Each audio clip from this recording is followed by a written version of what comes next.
Tonight on Insights on PBS Hawaii, Colleen Hanabusa and Charles Djou face off for the third time for the same seat in Congress. The Democrat incumbent and Republican candidate offer competing solutions to many of the challenges confronting our state and country. Who will earn this coveted spot in Hawaii's small congressional delegation? Now, live in our studio, guest host and PBS Hawaii President and CEO, Leslie Wilcox. Aloha mai kako, and welcome to Insights on PBS Hawaii. Dan Boylan has the night off. When Neil Abercrombie resigned from Congress early in 2010 to run for governor, Republican Charles Djou won the special election to fill his seat. Djou prevailed with 39% of the vote, while his opponent split the larger Democratic vote. But he would only serve for 7 months. In the next regular election, then State Senate President Colleen Hanabusa beat him by 6 percentage points. She's been in Congress ever since, representing urban Oahu. Tonight, we welcome these candidates to our table once again as they face each other for the same office once again. PBS Hawaii invites you to join this discussion by calling, emailing, or tweeting your questions and comments for the candidates. The contact information you now see on your screen will be repeated throughout the program. We also want to remind you that Insights is live on both your television and computer screens. It's streaming on our website right now at pbshawaii.org. This program will also be posted online after the broadcast. We would like to pose your questions to the candidates, so by all means, get in touch with us. Both candidates are attorneys who have a long history of public service. We held a little drawing to determine the order in which they'll be introduced, so here goes. Colleen Hanabusa has served for 2 years now as one of Hawaii's 2 U.S. House representatives on Capitol Hill. Before going to Washington, she was president of the state Senate and a longtime state lawmaker. Charles Djou is a former city council member and state house and U.S. House member. He is a major in the U.S. Army Reserve, and he is a war veteran, back with his family now after deployment to Afghanistan. There are hundreds of U.S. representatives on Capitol Hill, 435. Now, neither of you has the kind of seniority that is that special, precious currency in Washington. So with your particular skill set, what difference will you make, really? And what is that difference? You know, I think that is exactly what you're talking about when you come to Congress, and that is that special skill set. I've told people that the one thing I learned in being president of the Senate, as well as the 12 years that I was there, is exactly how it is that you get along with people. Because that's what it comes down to. It really is. There's 435 of us, but we all have different committees, and we all have subcommittees within the committees. But what it comes down to is how your colleagues view you and whether they respect your work and whether they think, hey, you're somebody that we should have something to do with. And the example I give is that, you know, I was on there for the first time, and at the end of my first year, I was put on a small panel of 7 people, 4 Republicans, 3 Democrats, and it was called the Defense Panel, and we were really pleased with the work that we were able to do. Those are the kinds of examples of how you go there, you bring with yourselves those skills that you either learned or earned, and when you realize and you recognize that they are your colleagues, and we all deal on a mutual respect level, some of us won't get along, but you know what? You can respectfully disagree. And I also give the example, you know, I did 7 years with Sam Sloan on a radio show, and we have always respectfully disagreed. Tell me, why should voters care whether you get along? I mean, doesn't it matter what you get done? Well, you know, that's part of getting things done. Is if you get along, you can get things done. Because you can't just go out there and then, you know, say and yell and scream and throw tantrums, because that's not going to get you anywhere. It is a matter of what types of coalitions you can build, what types of consensus you can build, and how people perceive you. And it makes a difference. Like when I go on the floor and ask for an amendment, you know, if my ranking member in appropriations happens to be there, he comes up to me and he says, another Hanabusa amendment. And then he'll listen, and if he thinks it's interesting, then he'll yell and say, I'm joining the Hanabusa amendment. So we're able to do things like increase marine debris funding for NOAA because he's joined. And more importantly than that, the Republicans who are there to argue against these amendments have chosen not to say anything because of whatever you may say. So it is relationships. And if they feel what you're saying is good, it goes right through. In this particular case, we're able to raise 50% of the funding to monitor marine debris, which we all know is very critical after the tsunami and the earthquake. Thank you. Let's ask Mr. Djou, what is your skill set and what kind of a difference do you make? Leslie, I think the problem we have in Washington, D.C. today is Republicans and Democrats, conservatives and liberals have gone to a point where it's far more important to point out problems than find solutions. I think Congress today, with its incredibly low approval rating, is justified. The American people, the people of Hawaii, are looking at Congress today and saying, you guys aren't getting anything done. There's this corrosive, poisonous atmosphere over in Washington, D.C. And I think a large part of it is because of a lack of bipartisanship, a failure in the center, and for both parties, Republicans and Democrats, become captured by the hyper-partisan extremes. And everything is seen from a hyper-partisan vantage point here. I think it's important, it's critically important for a small state like Hawaii to have a bipartisan congressional delegation, to be able to talk to both the Republican and Democratic caucuses. And I think it's even more important to have a representative who's going to represent Hawaii from the center, not from the extremes. Does that mean you're not going to vote with the party line? Oh, good gosh, no, absolutely not. And you know, how are you going to get things done in the party? Well, because for me, it's not important. Party is not important. I'm not going to follow my party leadership. I'm here to represent the people of Hawaii. So, for example, you know, when it was important to pass legislation or push legislation like the DREAM Act, or when President Obama was trying to push through a moratorium on offshore oil drilling, for me, my party went one way, I went another way because it made sense for Hawaii. And did you hear, frankly, from other fellow Republicans about that? I did, but you know what, Leslie? Did they say, next time, Charles, I'm not going to be there for you? No, absolutely not. Actually, quite to the contrary. I think there's not enough representatives who have the courage and the guts to stand up to their party leadership. And I'm proud of my record of being able to do that, of clearly and consistently being an independent representative for the people of Hawaii, not for my partisan masters. And I'm proud to stack up my record as a centrist, as a moderate, as somebody who's willing to take positions on the DREAM Act or Don't Ask, Don't Tell or offshore oil drilling. But at the same time, also be a zealous advocate for the people of Hawaii. That when we're running $16 trillion of national debt, when we're running budget deficits of $1 trillion a year, year after year after year, and not responsibly taking care of the future, mortgaging our children's futures to debt, I'm willing to speak out and be an advocate for that too.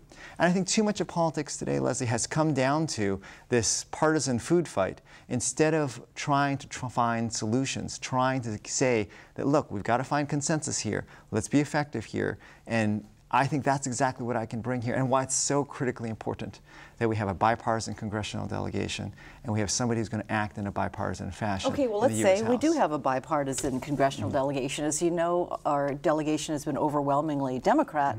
What would be the benefits and the consequences? I mean, you talked about the benefits. What about the consequences of not having that united front? You know, let me give you some very clear examples here. I think it's clear benefits for the people of Hawaii. You know, the chairman of my campaign is former Congresswoman Patricia Saiki, the last Republican to have held this congressional seat before I got elected as a Republican. For years and years and years, prior to Patricia Saiki's election to the U.S. House in 1986, Hawaii had long tried to push for and end the bombing of Ko'olave, had long tried to push for AJA reparations. Nothing happened.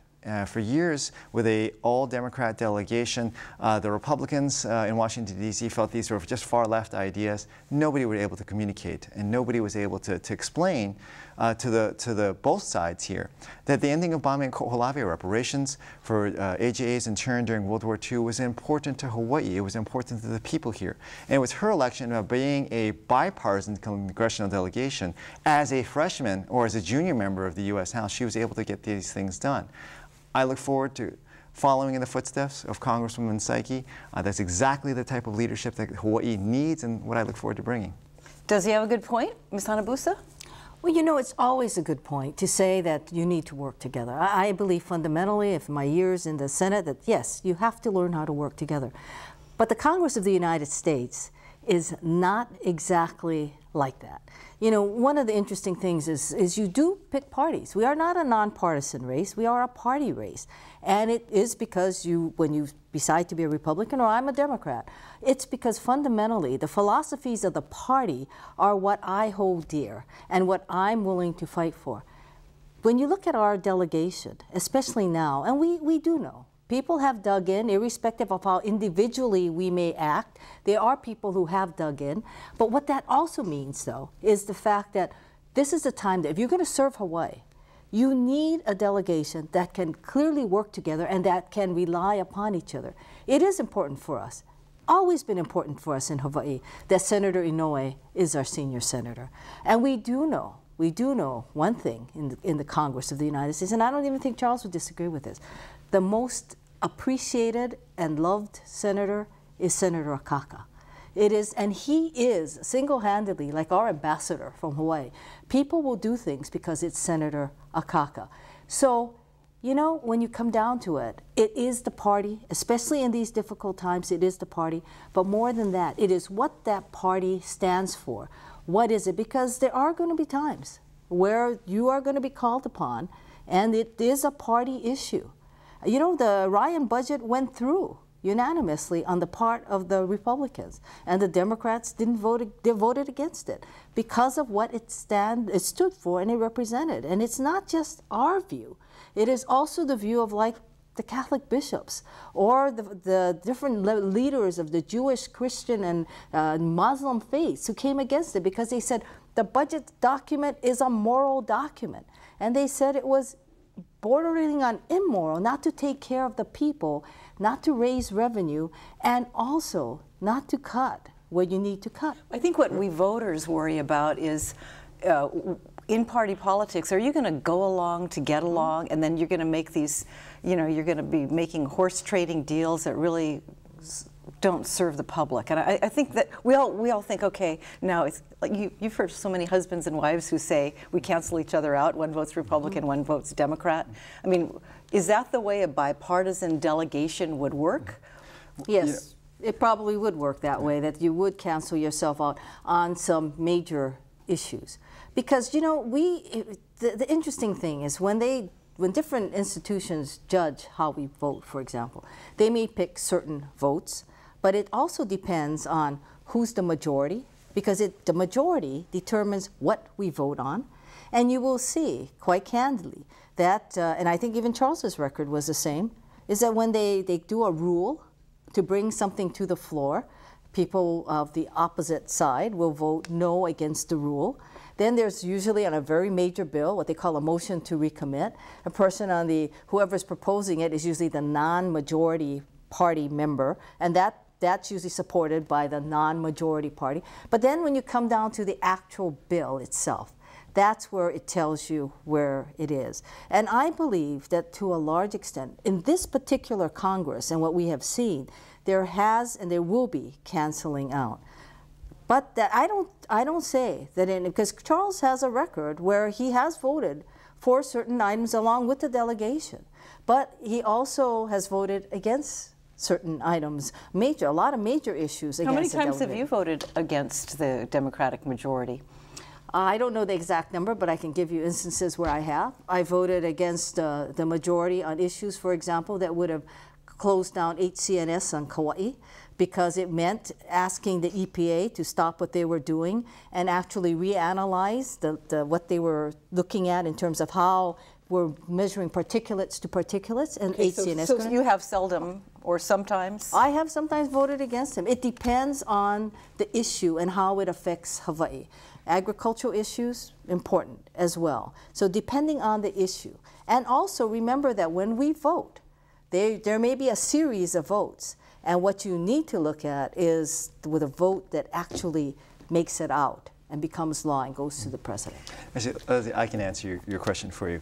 Congresswoman Hanabusa was ranked by opencongress.org as the 14th most partisan Democrat of the 435 in the U.S. Congress, the U.S. House of Representatives.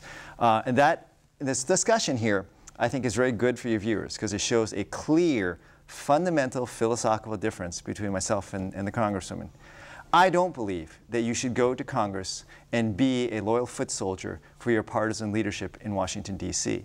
I think, and my philosophy and my approach is that you always, always, always put the people ahead of the party.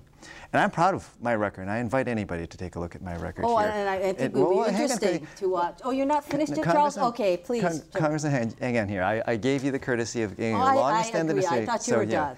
So my point here is that if you want somebody who's going to be there and going to be a zealous advocate for your partisan viewpoint here, I will admit Congresswoman Hanabusa has done a very good job at that here. She has broken ranks fewer than hardly any other member of the U.S. House on the Democratic caucus. I, on the other hand, broke ranks from my political party more so than almost any other Republican during my term in the 111th Congress. And that's what's important here. And people, when you're listening here tonight and looking and trying to distinguish between the two of us here, you got to ask yourself, what kind of representative do you want? Do you want a representative who's going to always put Hawaii and the people of Hawaii first, or somebody who's going to put the party first? And I think Congress is broken. Congress has become dysfunctional. Too much of Congress today is about this partisan bickering and point scoring, and not enough of finding the center. And that's why I'm running for the seat here, because I think we've got to move away from these extremes. We've got to move away from this hyper-partisan lens that too many people in Congress see in Washington. So would you describe yourself as a moderate Republican? And you'd be with a lot of conservative Republicans, right? So what's your natural base, speaking of collaboration in that body? You know, Leslie, I think my natural base here is at the center. And unfortunately, the center is rapidly disappearing in Washington, D.C. You know, again, let me give very clear examples. Again, I mentioned the chair of my campaign is Patricia Saiki. You know, when Pat first got elected to the Congress in 1986, the National Journal ranked something like 200 out of the 435 members of the Congress as moderates. By the time I got to Congress, that number had dwindled down to 10. I was one of the 10. I'm running here because I think that trend is going the wrong direction. We need to reverse that. We need more people in the center, more people who put their constituents, Hawaii first, not the party first. It's interesting because May I respond now? Yeah, and the reason why is because, first of all, this open government issue, and that's what I said. Depending on what they count, they counted every single vote that we cast. And it isn't. Charles is talking about the 10, and he's talking about 10 Republicans. He's not talking about 10 members. The National Journal had 10 members, Republicans and Democrats. 6 Republicans and 4 Democrats were ranked as centrist. I was one of those 10. And that's very troubling if that's all that they had, because I've worked with many of them. I'm part of a group called the Bipartisan Working Group, and they asked me to join, and that's most of a lot of Democrats and a lot of freshmen. I'm one of 2 women that they asked to sit on that.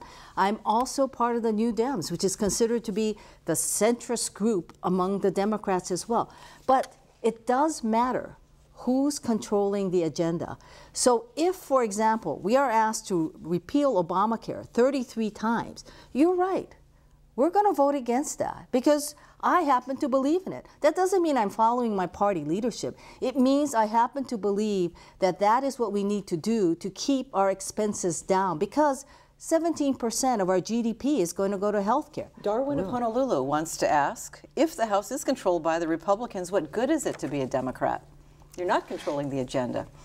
You may not be controlling the agenda, but remember one thing. The Senate, and I believe the Senate will continue to be in control of the quote, by Democrats. And the president, I believe, will be reelected, and it will also be Democrats. So yes, we are going to be the ones. Because, and the other thing is, and Darwin may not realize this, but when you look at the votes in the Congress of the United States, when it came to things like the continuing resolution to fund the government for the whole of 2011, the Republicans did not come up with enough votes because you had the extreme Tea Party, and some calls them the Republican study groups, who said, no, we're not going to do it. So what did you need? You needed us moderate Democrats, those in the center, to carry the remaining of those votes, which I voted for. I do have colleagues who voted the other way, but I voted. Matter of fact, our leadership split on it. Nancy Pelosi went no, Steny Hoyer went yes, I went yes. That's why you need us, because there's not enough, quote, what I consider to be moderate or at least sensible Republicans in Congress for them to be the majority. There's just not enough. So you need us, because, and believe me, there are times, especially when you sit on the Armed Services Committee as I do, we usually pass things out unanimously. It is the most bipartisan committee you will find. That's an example of how Congress should work, because we have one thing in mind. What is the best interest of the men and women in uniform, the national security of our nation, and for me, it's always Hawaii. Yeah, I have to, Let me really very quickly respond to the points that the Congresswoman has raised here. I agree with a lot of her rhetoric that she stated here this evening, that there is an essential need for bipartisanship, the need to work from the center. And I think this is what this election is about, whether or not you're going to work from the center or you're going to work from the partisan extremes. The difficulty here is that while you can say anything you want, we both have records. This is the first time in Hawaii history we have both a current and former member of Congress running against one another for a congressional seat. If you look back at my record here in terms of party unity, number of times I've been willing to break ranks with my political party versus compared to my opponent, who has voted 97% of the time with her party. Yes, she can identify a few examples here and there, but she's one of the single most partisan Democrats in the U.S. Congress today. And that partisanship is the core of the problem that we have in the United States Congress today. We need more bipartisanship. And let me also add here to the question that was raised here. It is essential and it is important for the people of Hawaii to have someone at the seat of the table who's able to talk to the majority caucus in the U.S. House, which we don't have right now. During my experience when I was in Congress, I felt the most effective congressional delegations weren't the ones that had everybody from one political party. They were the ones who had representatives from both political parties. Because what happened would be is that, yes, the Republicans and Democrats would bitterly divide on big issues, healthcare, taxes, Afghanistan. But when it came to a state-specific issue, the delegation would come together, the Republicans would go to the Republican caucus and lobby for their state, with the Republicans and Democrats would go to the Democrat caucus. And I would submit, as a great example, one of the problems that we've had here, for example, is passing the Akaka bill. We haven't had that bipartisan congressional delegation because we haven't had somebody able to explain to the Republican majority why this bill is important for the people of Hawaii. Do you think you could sell the Akaka bill to the Republicans in the House? Absolutely, yes, absolutely. I don't think so. Well, let me just respond to that here also. Remind your viewers here tonight that the first time the Akaka bill passed the U.S. House was under Speaker Newt Gingrich. All right. But remember also, the reason why is because they never thought it would pass the Senate. We have probably one of the most senior Republicans who understands, in my opinion, with all due respect to Charles, probably indigenous people rights. When you say we? Meaning, when I say we, I mean this is a Republican who has always sided and signed on to the bill. He's always been like the numbers 2 or 3 signature, and that's Don Young of Alaska. With all due respect to Charles, I have served on his subcommittee. I do know the breadth of his understanding of indigenous rights. He has said time and time again that his, quote, caucus doesn't appreciate or doesn't understand the indigenous people's rights, and he believes very strongly that one of his goals is to get it through. So you can't beat somebody with that kind of seniority, someone who is chair of the subcommittee, who also understands it. And you ask whether you're Native Alaskan, Native American, or Native Hawaiian, they will all say that he has always been open to hear from them, and he has been an advocate. And let me just add one other thing, because Charles went off on this. Okay, we want to get to viewer questions, Okay. so briefly. I just want you to understand one other thing, or the people to understand one other thing. Philosophically, we do differ in terms of what the majority Republicans are putting forth. It isn't a matter of voting and saying, well, if I vote 30% or whatever else, that means that I'm doing something bipartisan or I'm representing Hawaii better. That's not it. It is by each vote, and it is what we're able to get done and how it finally shakes out. And you know, the thing is, you go to the Senate, it comes back. It is each vote and each issue that the candidates should be judged by. Well, here we are talking about differences because it's important for each of you to distinguish yourself and to tell people where you differ. But I love our viewers, because what they want to know is, and this is an interesting experiment, I don't know if you've been asked this before, they want to know what your common ground is. And let's say you both were serving in Congress. How would you find common ground to serve the people of Hawaii in Congress? How would you work together? Well, I think there's a number of things here. You know, let me go back to my record here. I'm very proud of being able to again and again and again have been able to work in a bipartisan fashion with numerous Democrats. And if I don't know, one day Representative Hanabusa and I were both in the House from different congressional districts from Hawaii, I would very much look forward to working with her. For myself, it's about Hawaii, it's not about your party. For me, I had no problem at all whatsoever working with Democrat Congressman Brian Barrett to try and push the Simpson-Bowles bipartisan deficit commission recommendations for a floor vote in the U.S. House. I had no problems appearing in an editorial and standing up in a press conference with Democrat Congresswoman Gabby Gifford of Arizona to push this truth in spending bill. And in Hawaii, I will work with anybody who's going to be an advocate for Hawaii. Anybody who's going to be an advocate for the pivot to the Pacific that Congresswoman Hanabusa likes to talk about here, but making sure we have a strong national defense and that the Pacific Fleet, the Pacific Air Force, and the 25th Infantry Division are taken care of here in Hawaii. Anybody who's going to care about making sure we don't mortgage our children's future to a $16 trillion national debt, I'll work with. I'm very proud of my record of working Republicans and Democrats alike, and on a lot of those issues, I think Colleen and I do have an agreement on. I agree. I think the difference is going to be, and I believe on issues, for example, about the military, protecting the men and women in uniform, I believe that we would be in agreement on. Where we may differ is on the issue of cost.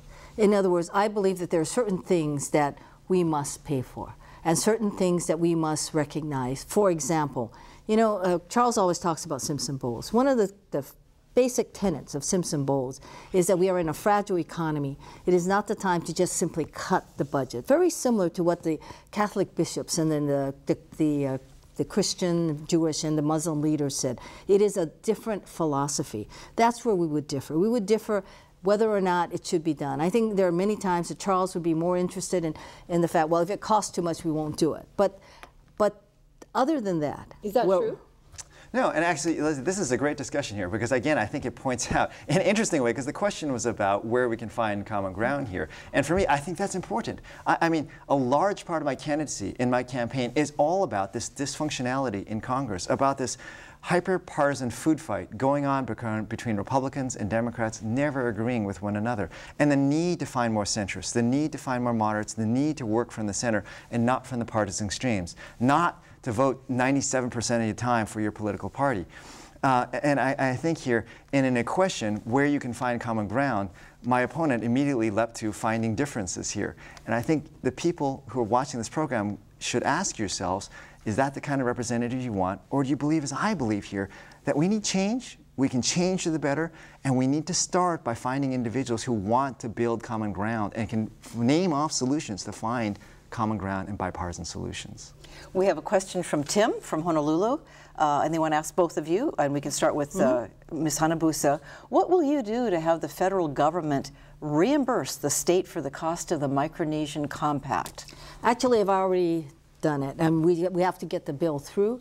I've been we call this a COFA, and you know there are three basically COFA agreements. And in the past, people have done different things, and I've signed on to them as well, which is to have them qualify for Medicaid, which they, for some reason, at one point in time, they were not qualified anymore. But the bill that I proposed is one as a result of the GAO report. So for Tim is correct. There's been about $1 billion unfunded, and out of that, 62% have been paid for by Hawaii. My bill takes the GAO estimates as to how much it costs every year, and it's like $184 million. So what I've asked is that the federal government pay the states, and it's not only us. We bear a good burden. Guam bears another. Arkansas also, and California.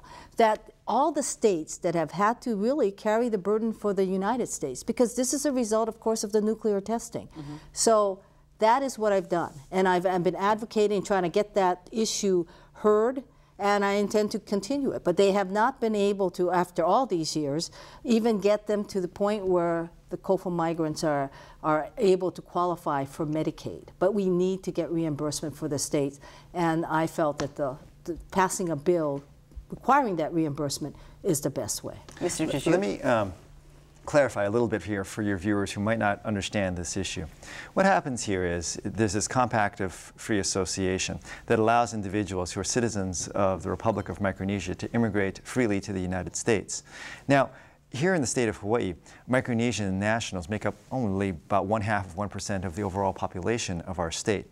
But they constitute, and many studies have said, up to 30% of the homeless in our community and consuming a gigantic portion of our social services budget.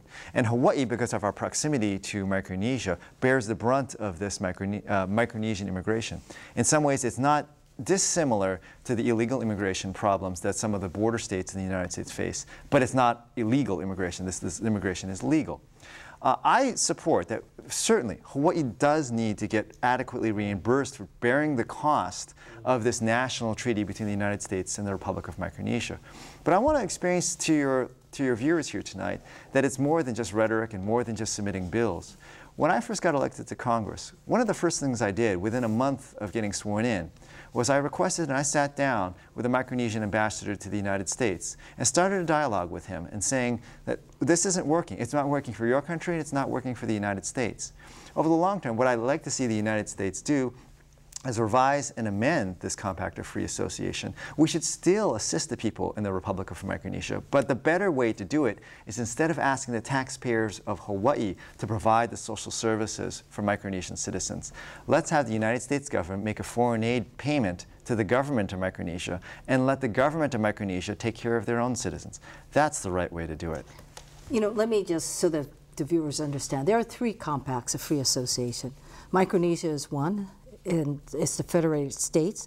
Marshall Islands is another, and the third is Palau. I've met with the president of the Federated States who've come to see me when I was Senate president. I've also met with the ambassador, I mean not the ambassador, but the president of Palau, who told me that his daughter lives in Congressional District 1, and he'd like to make Congressional District 1 his home eventually. We do give them foreign aid as well.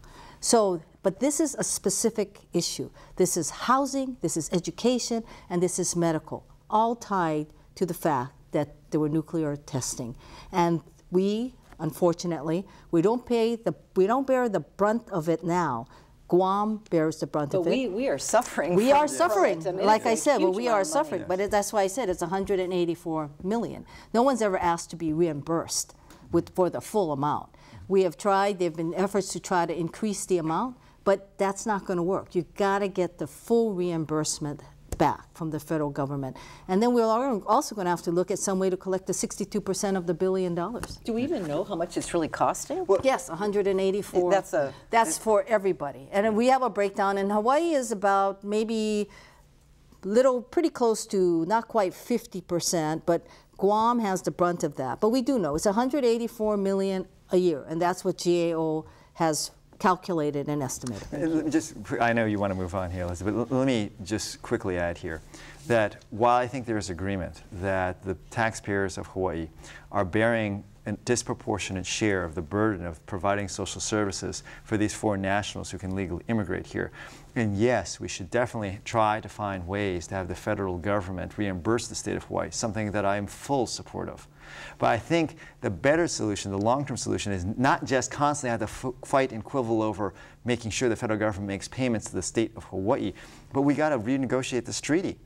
These nuclear tests occurred decades ago. Yes, the United States bears a responsibility. Yes, we should account for the testing here. But I think we need to renegotiate this and say to these governments, you got to take care of your own citizens. We, the American people, have enough problems. We, the people of the state of Hawaii, have enough difficulty taking care of our own citizens here. Yes, U.S. government, make sure we increase foreign aid here, but make sure the governments in these Micronesian states, they take care of it, not the taxpayers of Hawaii. We have a question that you knew would come up. It's about the Jones Act, and for those who don't know about the Jones Act, it's and this comes up with every election, but I'd like to know if you have a new, fresh approach to it. Jones Act is essentially a protectionist policy, I would say, that requires that goods transported over water between U.S. ports have U.S. crews, ownership, construction. And construction. And so I think we've had it since 1930 or so. 1920, yeah. What's your position on it? My position on the Jones Act is that is an anachronistic law as it applies to the state of Hawaii.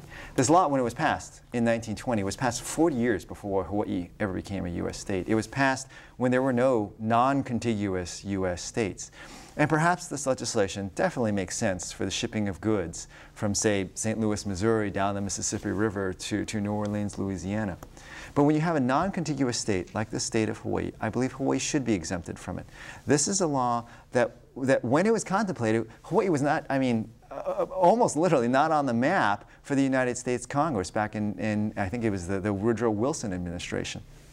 Today, people here in Hawaii, does anybody give a thought when you take a Hawaiian Airlines flight from Honolulu to California on a European-built Airbus? No, I mean, hardly anybody, I would imagine, quibbles over whether or not your flight to take your kids to Disneyland or go visit your relatives in Las Vegas, that airplane was built in the U.S. or was built in Europe. I think shipping should be the same. And more importantly here, for the other 49 states in the United States of America, even if you have monopoly shipping and you have this protectionist policy that leads to monopoly shipping prices, there is a natural level of competition in the other 49 states in the United States of America from trucking and from rail. You can ship goods between states with trucking, rail, or shipping in the other 49 states. But this anachronistic Jones law directly affects Hawaii more so than the other states in the United States of America because we don't have trucking and rail as our options to have the interstate exchange of goods and supplies. And that's why I support exempting Hawaii, not repealing the Jones Act, but exempting Hawaii from the Jones Act. Ms. Hanabusa? As you probably imagine, I am for the Jones Act, and let's understand why it came to be. It came to be, and it's part of the Merchant Marine Statute. And it really is critical to national defense, because what the Jones Act does, by being crewed, owned, and flagged American, is that at any time we can conscript those ships in it. In addition to that, I've always been curious. I'm sorry, I don't understand. Because it's to pull them into military service. Because when we can't transport goods, we can't transport people. Like, for example, when you think about moving our military, it's not all by military ships. A lot of it is by commercial, and we have contracts with them.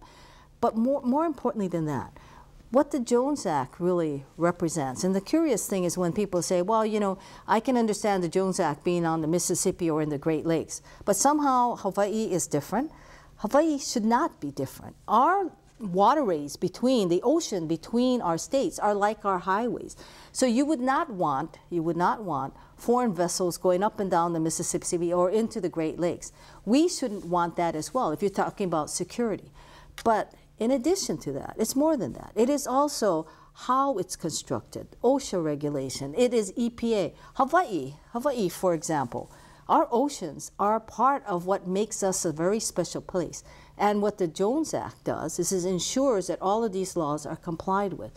And more importantly than all of that, when you think about it, what makes anyone believe that a foreign vessel, like one from China that carries who knows how many tons of merchandise, will go into Lanai, or will go into Kauai or Kauai High, or will go to Molokai and be able to service it? That's why I believe that it's very interesting, because I think Charles may be the only one of the congressional people, and I don't know what Mr. Crowley's position is, but Linda Lingle has already come out with a white paper in support of the Jones Act, and I believe she arrived at that conclusion as the governor of the state of Hawaii because she understands how critical it is to serve our neighbor islands and to ensure that. And this is what it does. And also know, since the airlines was raised, you can't fly United Airlines to Honolulu and then get on that plane if it goes to Kona and just pick it up in Honolulu International Airport. We actually manage the actual flight between the states as well, and within our state, intrastate as well. So it's not only the transportation of goods within the state. That's not it, because even the airlines can't do it. Well, the Jones Act is a classic piece of legislation that protects a select few for an enormous amount of benefit at the expense of everybody else. It's a choice between trying to benefit, by and large, the overwhelming majority of residents of Hawaii with lower shipping costs, or to protect a select industry. I choose to stand with the overwhelming majority of average families who are afflicted by this piece of legislation. But I also want to respond to a few of the points raised by the Congresswoman. A lot of her arguments being made about the Jones Act were the exact same arguments made about the airline industry just a few decades ago.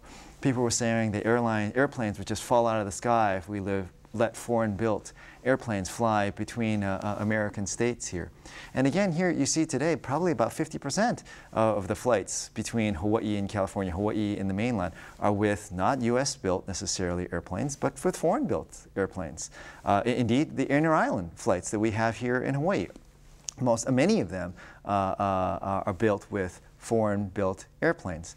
And in terms of the protection for national security, making an exemption for just the state of Hawaii will have an incredibly negligible impact upon the shipbuilding industry nationally as a whole, but have an enormous amount of benefit for the people of Hawaii. Right. That's why I believe it's so important to reform this legislation and exempt our state from it.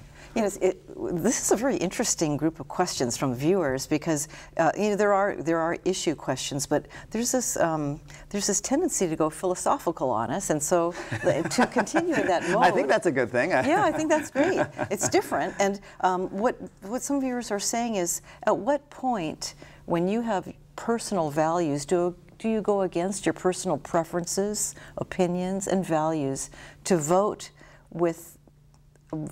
what your constituents are saying? You know, how do you manage that? Well, from my standpoint, my entire approach as a state representative, as a city councilman, as a United States congressman, you know, for me, I think I always approach my role as a legislator, that I don't view that my highest priority is being a politician or looking at trying to get reelected.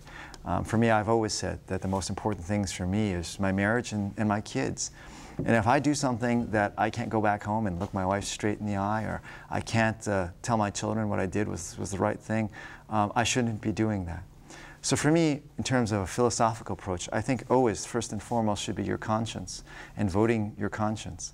Next, but I think there are very, very few things that come up in the Congress or my city council or the state legislature that's something that really truly shocks the conscience. The next thing is loyalty to your constituents. And for me, it's always about representing the people of Hawaii, caring about Hawaii, caring about the families here in Hawaii. And then last, and a distant third, is any sort of loyalty to an ideology or to an interest group or to a political party. That's the right way, I think, to approach things. The problem in Washington, D.C. and the problem in Congress is I believe it's completely flipped upside down. Instead of going with your conscience and then your constituents and then that loyalty to the party, it's gone the other way, where loyalty to the party is first, foremost, and ahead of all else. You know, let me address that, because I'm also what they call an assistant whip. So part of my job to the whip, to the minority whip, is to count votes, so to speak. And though we are asked to say whatever, you know, they give us things, this is what this bill is about, if anyone asks questions, I do not believe that many of the people in Congress just simply vote because it is a party line. They vote because they either believe in something or they believe their constituents. And you know, part of this that has become very obvious to me is, like I said earlier, I'm part of a bipartisan working group. The bipartisan working group has been very realistic. It's mostly Republicans, some of us Democrats, and we said, we're going to pick up bills or ideas that we feel we can get through. And to do that, we need to work together. And then part of our job is to go out and to sell it to our respective colleagues. So I think to say that Congress just only votes that way is not true. However, I will tell you that when you look at the Tea Party, for example, they do tend to vote that way. But there are just certain bills, but you got to look at the bills that actually pass. That's why, unfortunately, in this Congress, there is a small number, I think 90, that have actually passed. Because to get it to that point, everyone has got to compromise, and they've got to get to the level where they are putting everything else aside and saying, we can't have government shut down, all of you are going to have to decide what's important and do it. But it's not party. I believe more than anything else, it's how the person feels or believes and who who they may feel they're responsible to, and primarily, most of them, is their constituents. Mr. Djou, could you work with Tea Party? I mean, we talk about collaboration and common ground. How would you be able to work with Tea Party candidates since you're a centrist Republican? Yes, as I would be very willing to work with progressive liberal Democrats. Again, I think this is actually a great question because I do think it highlights a very clear question that I think the people should be asking themselves when you go and cast your ballot and ask, what kind of a representative do you want? I come from the approach that it's Hawaii first, Hawaii always, that you've got to find solutions in the center, not from the partisan extremes. I would never take a position as an assistant whip or a whip within a partisan organization where your role is not just counting votes here, but the word whip is to whip members into line, to make sure that you toe the party line here. There's too much of that going on in Washington, D.C. And I invite all of your viewers, make your own judgment call in terms of what Congresswoman Hanabusa and I are saying here tonight. Judge for yourself. Do you, at your core, when you look at what's going on in Washington, D.C., think that everything is going well? Do you think what Congress is doing today pretty good? Or do you believe, as I believe, that Congress is not working today, that it's become such a poisonous, corrosive atmosphere, that it's time we step back from those partisan extremes on the far left and the far right and bring things more to the center? You know, let me say something. His definition of whip may apply to a Republican whip, but in my role, I've never had to go and tell you or twist your arm or say you've got to do this because this is what they want you to do. That's not it. It's a matter of inquiring because they want to know how a person's going to vote. And a lot of it is on the day of the vote because they haven't responded. But it's not that. Maybe that's the way the Republicans do it, and I agree with you. I would never do it either if that's the case. And remember, I've served as Senate President, also majority leader of the House, the Senate. Didn't you have to do some whipping to get people in line in the Senate? No, but what you do know, or what you try to do, is not get people in line. What you try to do is understand how that bill has got to change to get to the point where it's going to pass. And that because you don't want people going out and voting so much against their conscience or so much against their constituents that they are just going to feel like they haven't done their job and then they're going to just be upset. You have to instead understand the issues well enough. And that's what I think is one of the most important things of being in Congress. The issues are complex. It's not simple by any stretch. It's never simple. And you've got to understand it enough to come back to explain to your constituents why you voted a certain way, why you feel a certain way. But it's not, as Charles depicted, that you got to go there and you got to whip them into shape. That's not it. That's not it. But philosophically, there is a difference between being a Democrat and a Republican. And we see it very clearly now. That's the difference. It's the core values of what makes a Democrat, and I believe the core values of what makes a Republican. We are parties. We are political parties for a specific purpose. Okay, let's talk about common ground, because that's where the viewers want to go. Where's the common ground between your party beliefs and your obligations? You know, I'm not quite sure I understand what you mean by common ground. You said you have different core values. Yeah, so, you want to know what we yes, share together? Yeah. What is the difference? Because sometimes, especially in Hawaii, you can't tell.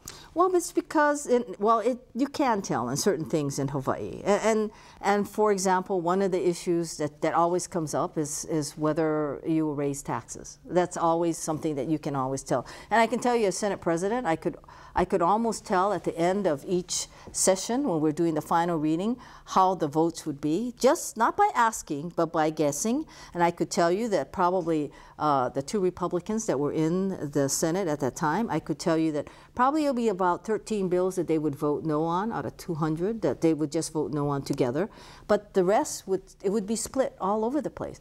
And I think that tells you what it is. When a party is able to say, or its members are able to feel, maybe that's more the proper way of looking at it, that they can actually vote for their constituents and vote for their conscience, that's where you'll find common ground. I believe, for example, one of the clearest examples of where we found common ground is in the continuing resolutions to keep government working. I think the one area we're also going to find common ground, though I don't understand why they didn't do before, is you probably will not see sequestration happen, that they will find common ground on that. But remember, the reason why we're even talking about sequestration is because President Obama was the first president in the history of the United States to raise the debt ceiling, was forced to sign a budget or agree to a Budget Control Act. But if you look at many of the elements of that, they do have provisions that you find in Simpson Bowles, like the cap on spending, certain things in there, which I believe will be common ground that everyone will get to. The dispute will be how much. Okay. How Do you agree? Your question is where to find common ground between the core values of the parties here. I want to highlight here, this is a different approach that I take than perhaps my opponent, Congresswoman Hanabusa, does. Throughout her response here, she frequently referred to them and they. I think that's wrong. I don't think that there should be this Republican America and this Democrat America and it's us versus them. For me, it's about what are you going to do for the people of Hawaii? What are you going to do to solve problems for the United States of America? The problem in our Congress today is there's so much of this us versus them, that they are doing things wrong, they approach things, and that they comes from both the far right and the Republicans as well as the far left on the Democrats. That's wrong. I believe that the overwhelming majority of Americans want a better country. They believe that we should leave our country better off for the next generation. I believe that the overwhelming majority of Americans believe we've got to turn around this economy, that our unemployment rate is far too high, our economic growth rate is far too low, and our national debt is much, much, much too big. And because those are the major things that I think almost all Americans are in agreement on, I think it's about time that both political parties start working to address and fix those problems instead of continuing to engage in this us versus them food fight. You know, I think, but one of the major things that we have not been able to see in Congress, and this is what disappoints me, for us to get to the point, and I really believe this, for us to get to the point where you're able to do a change, you have to recognize the past. And the problem that we have with the Republicans is they don't realize that the economic crisis was a result of the Bush administration and the fact that, you know, we had the crash in 2008. President Obama was not president then. You had the two wars, and you also had the Bush tax cuts, among other things. But when you're not able to sit back and take responsibility for part of that, which many of the Republicans are not willing to do, you're not going to get to the point where you can move forward. That's why I've always believed that one of the most important things that we must do as individuals, and I believe this is something that I learned because I'm from here, and because of the fact that this is something that I grew up knowing, is that my grandmother who raised me would always say, you never forget what happened because of the fact that that's going to prevent you from making the mistakes in the future. When people do not want to admit that there's a problem, or there has been a problem, and the party platform or how the party viewed it at that point in time is part of the problem, then you're not going to get there. I'm not saying that Democrats may not also have to be responsible for that as well, but you do find it more among the Republicans. And that's why I think in this political arena now, you have the concept of Romnesia, which I thought was a kind of a cute way of saying that you can't figure out what the presidential candidate stands for. Is Romnesia. It's the same thing. You need to acknowledge that there was a problem and where that problem came from, because if you don't do it, we're going to make the same mistakes again. You know, this is actually, I think, in a great nutshell, shows all of you viewers here, Leslie, the difference between Charles Djou and Colleen Hanabusa. In her response, again, her response was all about us versus them, and that the Republicans don't understand things, that the Republicans haven't and don't understand history. From my vantage point here, neither the Republicans nor the Democrats have a monopoly on all the good ideas, nor do the Republicans or the Democrats have 100% of the fault for everything that's going wrong here in this country. We can argue about the past all we want, all these problems are facing our country. But from my standpoint, what my campaign is all about is looking at those average families in Kaimuki and Manoa and in Ewa Beach and saying, do you really care about what happened 2, 4, 10 years ago? Or do you care more about what's happening in the future? How are we going to move our country forward? Let's find ways to make sure that we reverse this trend line of the median income in Hawaii going down by 12% in the last 3 years. Let's find ways to start finally balancing the budget. Let's find ways to make sure we turn around this $1 trillion budget deficit year after year after year. That's what my campaign and that's what I'm arguing for. I'm not standing here and sitting here, I should say, and saying that, hey, look, it's all the Democrats' fault. The Democrats are all bad and evil, or that the Republicans are all really, really good. What I'm saying here is you can't continue along this poisonous, corrosive, partisan fighting that goes on in Washington, D.C. We need representatives who are going to lead from the center and not from the extremes. I have a question from a viewer that I'd like to get to. There are several questions along these lines, and they have to do with Republicans. It's a charge against Republicans that some Republicans are attacking women, and we know about the comments made recently about rape. What would you do to help the women? I'd like to ask both of you, what would you do to help women on issues with the Republicans in Congress? You know, for myself, you know, Leslie, I'm happily married and a very, very proud father of 2 daughters. I want to make sure that my 2 daughters grow up in an America where they have as much opportunity as my son does. Again, for me, it's not about Republican or Democrat, and I think there's a lot of silly, foolish, ridiculous comments that come on from both political parties. For me, what I want to ask all of your viewers to consider is look at Charles Djou and look what I have stood for and look at my record here. If you're going to look at things through only a partisan lens, and all it's about for you is partisanship and the hyper-partisanship in Washington, D.C., you like it and want more of it here, I perhaps am not the candidate for you. But if you want a candidate who looks and cares about the people of Hawaii, who looks at things from the perspective as a dad of 2 daughters, as a husband, as somebody who is trying to raise a family, like so many other families here in Hawaii, then I'm advocating those sorts of common sense solutions. And you know what, Leslie, we can talk about silly, stupid comments that politicians make on the mainland all the time. That would take up far more than this hour. Okay, you see that's a bipartisan flaw, right? A quick response, Ms. Hanabusa, we have only about 15 seconds left. It does matter on the party, and it isn't just these guys who are speaking out of turn. It's pieces of legislation. It's people like what Paul Ryan proposed in his budget. It's how they view things. You know, Charles raised a bill before and said that, you know, I didn't support it. I didn't support a particular bill because it went to women's reproductive rights for the D.C. area. I didn't believe that's something Congress should be doing, but they do it in Republican-generated bills. Same thing. This is indicative of what's going on. It's not partisan. It's simply you got to address it. I have to wrap it up, but I want to thank both of you, Ms. Hanabusa, Mr. Djou, each seeking to serve the 1st Congressional District. And we appreciate you taking part in this unscripted forum with the only rule being civil discourse. And I think as a voter, I just want to say you both have maintained a high road in this campaign, and I think people, thank you. Thank you for having us people on. appreciate that.